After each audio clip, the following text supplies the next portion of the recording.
Yeah. Well, did anything else static fire recently or not static fire? Look at this I just need to always be tired because we are making some segues here. Well, I have a video for you guys if you want to learn all about static fires and things that don't static fire, and it's called Scrubbed Don't Watch. You have several of those. I have several of these now. Yep. But see, look at the view count. I'm just going to put that in my titles of my videos just to see. Yeah. It's like the reverse psychology, like do not watch. Yep. So this not was clickbait. I really want to do that now. I want to make a video and just have the title be "Don't watch this," and see how it does. Do it. Yes. And just have it be blank. Just like 20 minutes of you just staring. Of black. Yeah, it'll be an hour of black, and then I pop up at the very end and be like, I told you not to watch it. And that would be the whole thing. Next time, listen. Click here to subscribe. Fantastic. So yeah, we got pretty darn close today. So this was the vehicle basically like venting and fueled up, but unfortunately, you can see on my clock up there it says aborted range. There is so what we're looking at is serial number 5 of Starship. Serial number 5 still listening. Yeah, sorry. On the 5th attempt of static firing. At least, right? I mean, it's been like... It's the big thing that we're paying attention to, or all the little ones? The big thing. Okay. So on screen, you're seeing serial number 5 Starship, big giant, shiny stainless steel What's on top vehicle. of it? They leave an Amazon package up there or something? They're going to try to do the delivery. Ben is killing Joe this morning. I was like, which phallic symbol are we supposed to be looking at here? Exactly. I see lots of them on the screen. Yeah. So that is the mass simulator. And this thing is huge. So this is because it's still missing its nose cone. And so there will be a lot of additional mass up top. So just to kind of have it be somewhat relatively similar and also to help increase the center of gravity, it has a mass simulator, which is just a hunk of steel, a giant box of steel. And don't forget, this thing is massive, 9 meters wide, about 30 feet wide, about 30 meters tall. So that's almost 100, like 95, 100 feet tall. It's huge. Has a single Raptor engine stuck underneath it. And we're just waiting for this one to static fire. And this is, let me see if I actually, at some point on screen, I pulled up, there we go. Wait, why isn't it? It said it was going to pull up. Come on, what? And like in the scrubby bar, it's showing me, you jerk, YouTube. Come on. Come on. This is Cabbage Patch. Look at Tim just bringing up his merch every 5 minutes on the stream for 2 hours straight. Check this merch out. That's how the pros do it, people. You want to be a YouTuber? There you go. Well, we have a graphic. Sale, son. We have a graphic somewhere that shows like all the iterations, but this is basically the 4th full-scale serial number prototype. Even though it's the 5th, there was the serial number 2 that wasn't full size. And there's the Mark 1 and Mark 2, of course, but those aren't really true prototypes. They're like more like mock-ups. These are proper prototypes. This one is still hoping to fly once it's static fires. They're hoping to do a 150-meter hop test. They're hoping to do it about 3 days after static fire, assuming things go well. But this one in particular, or the other day, so it tried to static fire on, let's see here, what was that? July 27th, so 3 nights ago, it tried to static fire. And then Elon said, I was just out at the launch pad, connector damage in the storm. Because don't forget, a hurricane just went through on like Monday. They tried to static fire, or maybe it was on Sunday or Monday. And then they tried to static fire yes, it went through Sunday. They tried to static fire on Monday. And Elon said, but now fixed, might be able to fire tonight or at least get to the next issue. So it's just like they're not even like attempting to like really fire. They're like just trying to get to the next issue. And that issue meaning like problem? Yeah. Like we're just going to keep pushing forward until another problem pops up. Yeah. That's what stage of development this stuff kind of really is. But and then today's one got all the way, like they were ready to go. And I wish that right now YouTube is still processing the full video so we can't. Oh, maybe now we can. Oh, and here's my test articles. Yay. Now I can show you guys. Test what? Test articles, like the different.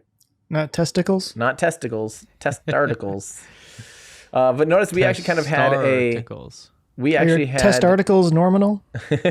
So look, we were getting close to them actually getting ready to fire. And then all of a sudden, Rachel and Jean, who's running my camera with Space Pottery Island, they are like, oh my God, guys, a boat just went past. They text me, a boat just went past us into the exclusion zone, like a fishing boat, a dad and son. and they're all of a sudden just parked way up here next to a rocket that's about to ignite. Like literally about 15-ish minutes away from launch or committing to a fire. And this boat is like within a mile of it, you know? And even if it's not going to fire, this thing, for better or worse, you know, to be blunt, is a giant bomb, basically. It's a pressurized vessel that has a ton of, we've seen the failures, what it looks like when these things fail, even if they don't have an explosion, even if they're just the pressure, they're still massively energetic. Pieces go flying everywhere. And not good. And so they ended up kind of got like someone at SpaceX like told me it's okay for them to go tell these people to leave once they lowered the pressure. So Rachel and Gene actually went up to the boat and was like, "You got to get out of here. That's a rocket." and pulled them out. And unfortunately, that ended up causing the full scrub for the day. So, or at least for now, but. Maybe it'll static fire tonight. So by the time you're listening to this, maybe it's static fire Thursday night. Maybe it's Friday and it still hasn't done a thing. Maybe it's Saturday, still hasn't done a thing. Who knows? I think we actually have an image of the boat here. I think that guy looks familiar. Someone was. It's Jeff Bezos, for those of you listening. How much did they pay you, Jeff? Jeff Bezos is looking more and more like Lex Luthor every day, isn't he?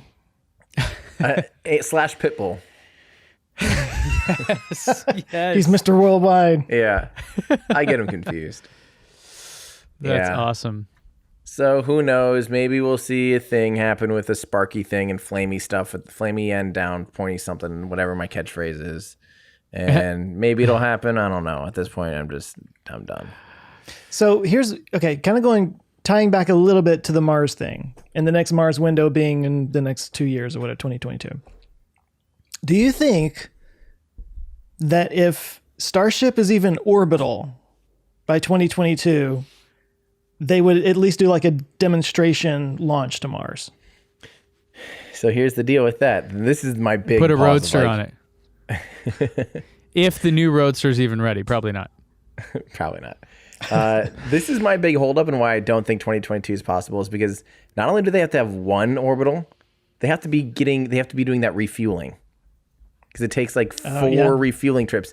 So now they have to have not only, you know, a booster, they have to be able to rapidly reuse that booster so they can put, you know, or multiple boosters and multiple launch sites, go up, rendezvous, refuel the other one, have the refueling down enough, safe enough to do 4 refueling trips. And then go to Mars. That's what it takes to get to Mars. So, like, the odds of that happening in 2 years, I would put it well below 10%. Like, I'd say like 3%. I mean, prove me wrong, please prove me wrong. But that's a lot of stuff to have figured out. Seeing how long, you know, we were supposed to see like the big, huge hop at the end of last year. You know, that was supposed to do the 20-kilometer hop. Was at the end of 2019, and that was in September. Elon was saying that. That was 3 months. That was September to within a 3-month window, we'll be flying 20 kilometers. It's a year almost since that statement, or 10 months, and they haven't even hardly fired another engine, or they definitely haven't left the pad again on purpose under the propulsion power of a Raptor. Oh, after Starhopper. That statement that's already, what you were talking about. That statement was already after Starhopper, yeah. Yeah, okay. Yep. Yeah. So it is shocking. It's been this long since Starhopper, that nothing, like you said, nothing's left the ground since then. Which was August. I mean, we all thought it was going to be just any day now. They were going to have the full size thing go up, and they already had that Mark 1 that was kind of janky looking, but at least it was something, you know. Yeah. Yeah. Yep. And it's just and we're not trying to knock it. Like I've said on the show before, it feels like I don't know what to attribute it to. Is some of this like because we're seeing all of this progress and we're seeing all this failure and we're seeing Elon tell us all about it and we're getting way too much behind the scenes info and this is just pretty normal? Or is it also this is pretty crazy fast iteration and development too? Or is it a combination of all of them? Like it's fast, we're learning a lot and we're seeing a lot. And therefore it just seems like insane and frustrating and all of the emotions. Yeah. Can I say like, even though I was just kind of pooping on the whole thing just a little bit there for a second, I've been wanting to do a TMI about this actually, but like I really think the Starship program is one of the most exciting things going on like in the world right now. You know, I always think about all the, because, you know, I always refer to this. I got this friend of mine that hates everything Elon Musk touches, and he hates SpaceX for no reason. But I have met so many people in the doing of what I do now that have either weren't really all that interested in doing space or aeronautic stuff before this, or for one reason or another, they've gotten really into it. I mean, Tim, I think you qualify as well, but like people who are now studying engineering and going to school and getting a degree, they want to work for SpaceX or they want to work for some launch company or something. And just kind of seeing this development of an entirely new space technology right before our eyes. I mean, I've learned so much just from watching all this. Like you can't really put a value on how much it's inspiring people and what that's going to, what dividends that's going to pay 10, 20 years down the road. Yep. You know? Yeah. Like I said, I mean, I see that comment constantly. People on live streams all the time. Like, you know, this changed my life. Like because of what I'm seeing here, I'm going into aeronautics. I'm, you know, I got a job at SpaceX. I got a job here. Like, I don't, you know, that just wasn't a thing 5 years ago. Right. You know, there wasn't that inspiration, that cool driving force to be like, I really want to actually do that. This is life changing. I think it all started with landing a rocket on a boat. Yeah. Like that, I think the whole world just had a moment of like, holy crap. Like they actually did it. They didn't actually just try. And then they've been doing it so consistently, except for the one water landing. But it's one of those things where you're just like, what? Like all of a sudden, the impossible is now possible. And I think that cracked open people's imaginations in a lot of ways. Well, and Falcon Heavy. Yeah. Think about how impactful Falcon Heavy was. Just the idea that it was a car, like literally a car just stuck on this rocket, like, and that it all worked and people saw those simultaneous boosters. And that I think raised more questions than people ever thought they would ever have about rockets, and got them to going like, oh, that is actually really cool. This is my fascination with Tesla in a lot of ways, is that it's a real piece of technology. Like so much of technology nowadays and so much of the brain power of humanity right now is focused in the digital space. And the digital space is just, I guess for me, because I've, been around technology for a long time, is so less impressive. Like you can have something in the digital world that does like fantastic magical things, and I just am like, it's just unimpressive, like no matter what it is.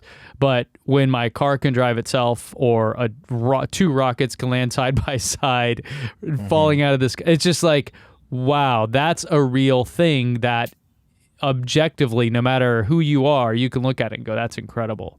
Yeah. And I think one of the genius things about that first test launch with the Roadster on it, on the Falcon Heavy, was that seeing a car flying around in space is like this weird dichotomy of things that you see every day and something you've just never seen. You've never seen a car floating around in space before. And it's just captured so many people's imaginations. And then, like you said, the dual rocket landings. I remember I live streamed that. That was back before I just watched Tim live stream things. And I think that it landed, and I just sat there, just like I had no words, And I mean, right here in our Discord, Jurassic Park Car says that when Falcon Heavy landed, I changed my career path to be on track to work for SpaceX, and here I am in one of their production facilities. Yeah. Perfect example. Yep. And thanks for sharing that, dude. Yeah, but like so crazy. For all of Elon's flaws, and he has many, I think his How dare you say that? Well, no, his understanding that you can't put a value on the inspiration that these projects produce. He said that many times. We need to inspire people. We need to get people interested in this. We need to give people something to be excited about and have a bright and optimistic future. He's actually providing that, and he deserves credit for that. So.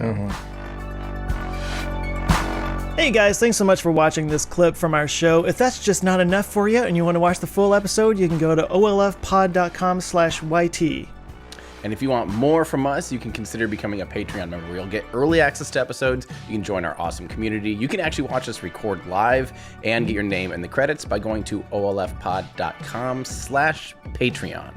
So thanks everyone for watching. Check back every Friday for new clips here and new episodes on the main channel. Thanks, everybody.